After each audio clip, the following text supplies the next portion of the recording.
yang mengatakan siapa orang yang di malam hari dia tinggalkan tempatnya yang yang empuk, istri yang cantik bagi yang mereka punya istri.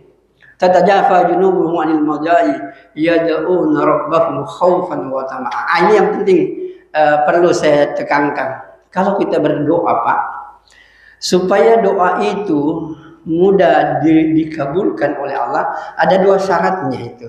Yang pertama itu adalah khauf dan tama'. Dan ini memang perlu diusahakan. Kalau dalam satu doa, kedua unsur ini ada, yaitu khauf dan tama', maka bisa dipastikan doa itu mudah dikabulkan oleh Allah. Apa yang dimaksud dengan khauf? Yaitu suatu perasaan dalam diri kita. Ada ketakutan, jangan-jangan doa ini tidak diterima oleh Allah.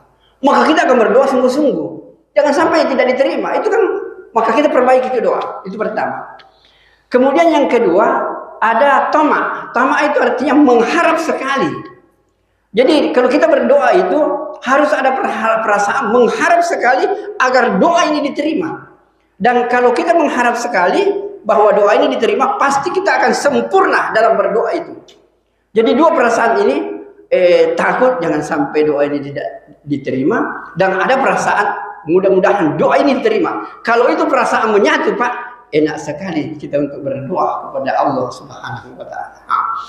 Maka hadirin yang mulia, di tengah-tengah malam itu habis salat duha, dan bahkan untuk penyelesaian masalah anak yang tidak bisa diurus, masalah istri yang tidak bisa diatur, masalah suami misalnya yang tidak bisa diatur, masalah rezeki yang demikian susah, masalah pekerjaan yang susah untuk didapatkan, anak-anak jomblo susah mendapatkan misalnya jodoh. Kenapa tidak menangis merengek di tengah malam? Hadisnya luar biasa, dan ulama mengatakan penyelesaian masalah di sepertiga malam. Karena di sepertiga malam Allah menantang manusia. Allah turun ke langit-langit dunia, dan Allah katakan, siapa yang berdoa, aku akan kabulkan doanya. Siapa yang minta ampun, aku akan maafkan. Dan siapa yang istighfar, maka aku akan ampuni dosanya. Jadi di sepertiga malam itu menangislah kita kepada Allah. Minta, makanya kan selalu orang tua kita, masa kita mengatakan kerja di 10 hari jumpa orang, kemudian targib orang, itu nilainya cuma 10%. Yang menentukan itu orang itu dapat hidayah atau tidak, nangisnya kita di tengah malam merengek kepada Allah, ya Allah berikan hidayah kepada mereka. Maka hadirin, ini yang kurang sekarang ini, nggak pernah kita lagi tangisi. Jangankan orang lain, Pak, anak kita yang tidak pernah sholat kita nggak pernah tangisi. Kadang-kadang kita sudah telat tahajud, kita balik ke kanan ke kiri misalnya, kita lihat istri kita terlentang, tidak pernah terletak hati kita untuk mohon kepada Allah agar istri kita itu juga Allah kasih hidayah untuk bangun malam, untuk sholat tahajud seperti kita. Maka hadirin yang dimuliakan oleh Allah Subhanahu wa Ta'ala. Kemudian yang terakhir, supaya orang bisa masuk surga tanpa hisab, itu sederhana. Hadisnya hadis qudsi. Allah berfirman begini, siapa orang yang menjaga salat wajib di awal waktu, sederhana saja, Pak.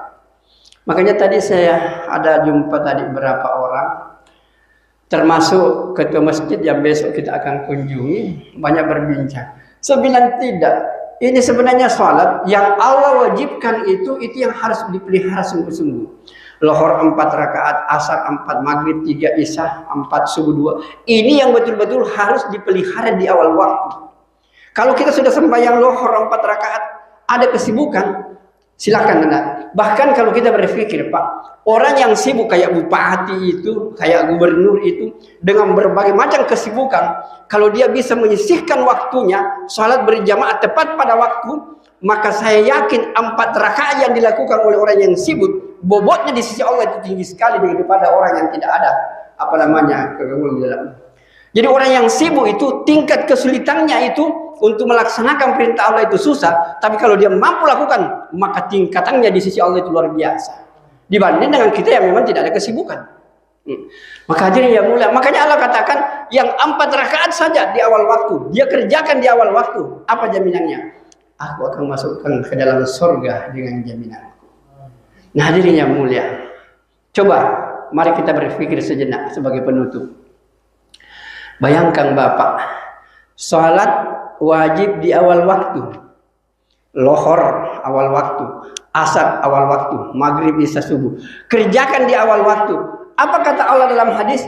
Aku akan memasukkannya ke dalam surga dengan jaminanku. Bayangkan dahsyatnya hari kemudian Pak. Mulai dari kubur luar biasa susahnya, di padang mahsyar luar biasa susahnya, hisab luar biasa susahnya, melewati tiang sirat luar biasa susahnya. Tapi dengan menjaga salat di awal waktu, semua ini mudah dilalui dan masuk surga tanpa hisab.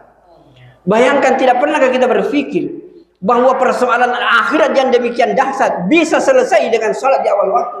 Apalagi dengan persoalan dunia yang demikian kecil, Allah bisa selesaikan dengan sangat mudah. Allah. Cuma umat Islam sekarang ini tidak yakin bahwa salat di awal waktu, jangankan persoalan akhirat, persoalan dunia Allah akan selesaikan semuanya.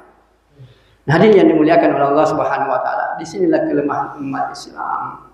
Salat yang menjadi tiang agama, salat yang menjadi kepala di anggota tubuh, salat yang menjadi tiang surga, kunci surga, sudah dia dianggap sepele oleh umat. Bagaimana yang namanya rahmat Allah ini akan datang?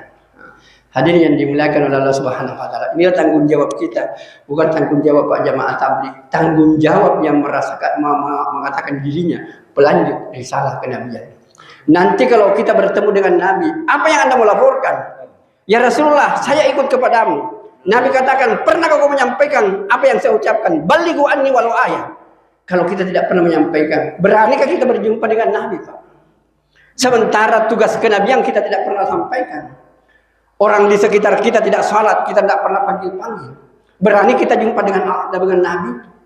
Mungkin orang di sekitar kita tidak ada yang tidak salat. Tidak pernah kita sampaikan, mari kita sholat Pak. Berani nggak jumpa kita dengan Nabi? Dan kalau kita mau jumpa dengan Nabi, Nabi katakan, kau sudah menyampaikan apa yang saya katakan? Balighu anni walau ayat. Kalau tidak, saya yakin agak berat rasanya kita untuk jumpa dengan tenang dengan Rasulullah Sallallahu Alaihi Wasallam. Saya pikir inilah bapak-bapak sekedar motivasi terhadap diri saya dan kepada kita semua, bahwa sebenarnya tugas dakwah ini, sebagaimana yang ada dalam surah Al-Asr itu adalah ciri, itu adalah syarat-syarat untuk kita masuk surga.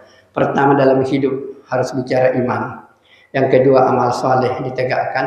Tapi disinilah kuncinya, dakwah, wa tawasau bil haq, wa tawasau bis sabr. Ini adalah definisi Pak.